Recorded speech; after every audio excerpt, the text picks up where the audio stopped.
Hello family, તો કેમ છો બધા? મજામાં તો છો? તો આપણે આવી જઈએ વાડીએ. તો વાડીએ જો આપણે સવારનો 10 વાગ્યાનો નાસ્તો આવ્યો ઘરેથી. જમીન તો આવ્યા પણ નાસ્તો લાવ્યા છે પપ્પા. આપણે જો અડધી વસ્તુ ખાઈ જાય, આ બધું ચા ને પાણી ને બધું છે. આપણે જો એટલા તલ તો વાઢ નાખ્યા ને હવે ઓઘાઈ કરી નાખ્યા બે. થોડાક ઓઘા બાકી છે, થોડીક વારમાં આપણે કરવાના છે. ને પાછળ છે આપણે મસ્ત મજાના આંબા. આપણે જો આ બાજુ કરડા મોટા મોટા આંબા કરી દે. તો બે વાટકામાં કેરી ધોવામાં આવશે. તલ વાળવામાં તલ થોડા ખાશે મસ્ત મજાના કરીએ. તલ વાળવામાં આપણે વિશાલભાઈનું આવ્યું છે ને એટલે એને વાટી દેવું પડશે. વિશાલભાઈ નાના હોય ને એટલે નકા તો આપણું ધૂળા વાળાનું કામ છે. આ બાજુ વાટે છે મેહુલભાઈ ને મારા પપ્પા વાટે છે.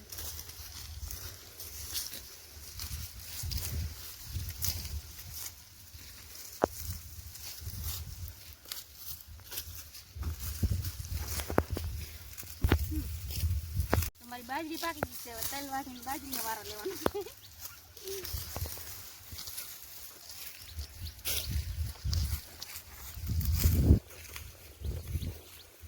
તલ પણ જો મિત્ર ગળે ગળે આવ્યા છે. જોઈ જાઓ તમે તલ, અમારા તલ કવડા કવડા છે. કોમેન્ટ કરીને જણાવજો જો પણ આમ કેવા તલ છે. મારી જોડે ગળે ગળે તલ છે આવેલા. જો મારી જોડે તલ થઈ ગયા. કોણ પણ પીરા પહેલી વાર પણ અમે થોડાક જ પીરા. આજ પીરા હોત તો લાટ થાત. તો અડધેલ જ વાડીએ છીએ હો મિત્ર. જો હાલો મિત્ર, તો જો આપણે હવે કરવા માંડ્યા છીએ તલના ઓઘા. તો કેટલા ઓઘા કરી નાખ્યા છે.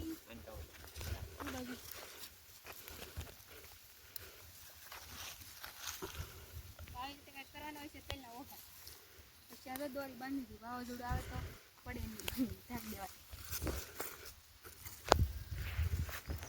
તો હેલો ફેમિલી, તો આપણે બધા ઓઘા થઈ ગયા છે તલના. છે ને ખળાવા જમીન છે. આપણે પેલા વિડીયો બનાવવામાં કીધું હતું કે ભગવાનને દેવું હોય તો ખૂણામાં લીધું. તો આપણે જો કેટલા 11 ઓઘા થઈ ગયા છે તલના.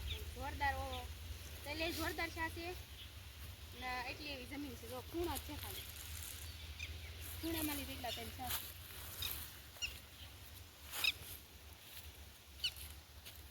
11 ઓઘા થઈ ગયા છે. આ બાજુ બાજુ પાકી ગઈ છે.